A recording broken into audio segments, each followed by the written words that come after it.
Hello everybody, hope you're excited to meet the brand new Golf GTE.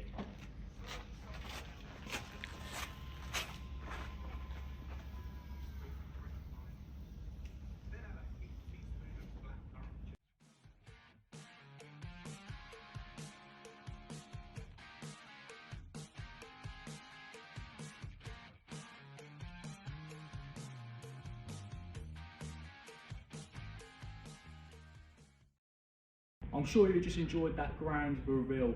As you can see in front of me, we have got the brand new Golf GTE. It's the first of its kind in Europe to come with this illuminated front logo. This will become the trademark for Volkswagen. I think it looks really stylish. I'm sure you agree. Great news for you. Volkswagen have recently teamed up with Omi and Ovo. Till the 6th of January 2025, you can get a free wall box installed at home for you. Not only that, you can charge your car at any time, and you could also get the rate of 7p per kilowatt. What more could you want? People always say to me, Luke, the last thing I want to do when I get home from a long day is worry about charging my car. This is quick and easy. Fast charger here, so when you're at a service station doing your nice family getaways, it will only take 26 minutes to get from 0 to 80%, or at home, plug it in, 2 hours later, your car is charged. For them petrol heads out there, this car will definitely excite you. It's got a 272 PS engine, or 1.5 petrol. It will get to 0 to 62 miles per hour in 6.6 seconds, and it's got a top speed of 143 miles per hour. What's not to excite you? I'm sure you're currently sat at the edge of your seat, wanting to see more of the Golf GTE. You're going to have to wait there just for a couple of minutes. I'm going to introduce you to one of my sales executives, Ben, who drives the car, loves the vehicle, and he's going to show you all the different driving modes. This is the Moonstone Grey. I hope you're looking forward to seeing the next colour. Thank you very much for the walk round of the exterior, Luke. My name's Ben. I'm one of the salesmen here at Martin Volkswagen in Canby, and it's my job to show you around the interior and the features and functionality of this car. This is anemone blue. Inside you saw Moonstone Grey, and this is exclusive to the new Golf Mark 8 8.5 to the facelift model. If we hop in, we'll go through a couple of bits and then we'll go out for a drive. Right, so the first thing you're going to notice being inside the new GTE is this 12.9-inch touchscreen display. So they've really kind of stolen the show with this car. I think it's a massive upgrade from the previous one. The two buttons you're going to use all the time is this button just here, and it will take you to this home screen. And then these 8 little buttons at the top, which will take you to everything you're going to need day to day. So your phone, your media, your charging, your ambient lighting settings, and your preheating, which is absolutely brilliant in the winter. There's a little shortcut set of buttons at the top there. They always take you where you need to go. So your Apple CarPlay and Android Auto is always going to be there.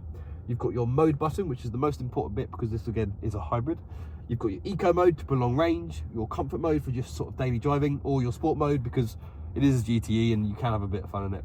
Or hybrid mode. So this will change your driving settings, and then you've got your full EV mode, which your car will default to every single time. You've got about 62 miles worth of full electric driving, or your hybrid mode. So you can, well, the car will now dictate for itself as to when it goes to battery and when it goes to petrol to kind of be the most efficient way it can.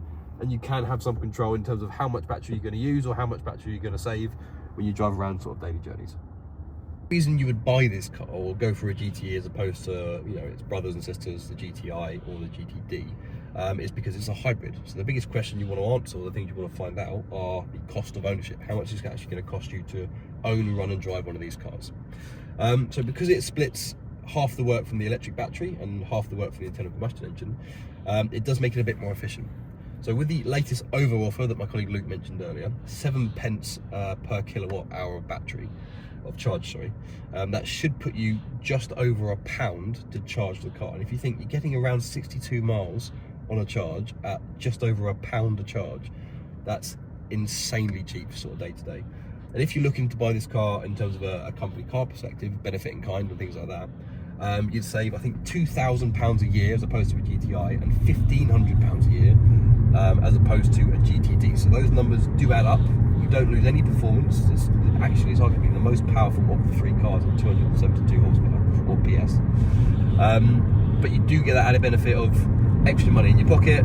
A lot less likely are you going to a petrol station or a fuel station to charge or fill up. And if you have got an electric charger installed at your house, is you just wake up every morning, you've got a full charge of battery, the car can preheat and melt all the ice as I did this morning, and you can get on the road, enjoy your drive to work and your day-to-day, and not have to compromise on anything really. I mean, the cost of ownership in terms of buying the car is a bit more expensive because you are buying 2 powertrains as opposed to 1. I'd say about £1,000 more to buy up front in terms of the cost, but the money you save elsewhere does kind of move you back over time. But that does make it arguably, or in my opinion, the best one of the 3 cars as well. If you look at the actual dial in the middle, you'll see there's a green bit at the bottom, so that does recharge. So if I brake gently, you'll see the car actually starts using that energy and sending it back to the battery to slowly recharge. It will also do this when you're on the motorway and you're at a high rev range.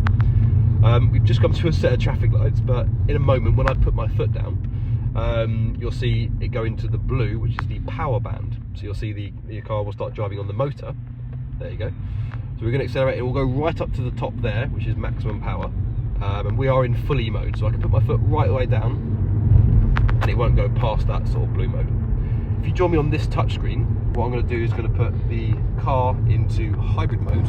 So once you're in hybrid mode, you'll see now this dial in the middle will change between the petrol engine and the rev counter and the power gauge we spoke about.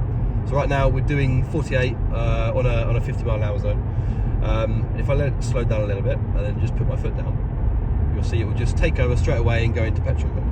So the car, like I said, does this for itself. As you can see right now, we're obviously not going quick enough for it to warrant staying in petrol mode, or we're not requiring enough acceleration for the car to warrant using the engine. But the car will switch efficiently between what it thinks is the best way to get you the most miles per gallon. So right now, as you can see, like it just sits in electric, and if I accelerate again, the engine comes on and it will stay in petrol mode for as long as it needs to provide me enough power as I need. This is in comfort mode, just want to remind, but if you do put it in sport mode, the car does have a slight bias towards the petrol engine because that is the bulk of the power. And then you'll see the little boost gauge there at the bottom, and then the electric motor acts as almost like the wingman. It just provides boost, it provides power as and when you put your foot down and as and when you require it. But otherwise you would just get in the car and drive it as a regular petrol car. As long as you've got some form of range, whether it's electric or petrol, the car will always put you in the most efficient way, and it will always use all the range, whether it's petrol or electric, to get you where you need to be. So again, thank you for joining us on our in-depth video walk around the interior and exterior of Volkswagen Golf GTE. In conclusion, they are fast, fun, practical and cost effective, combining that with the latest over offers till the 6th of January with a free charger and lower charging rate. You really can do everything.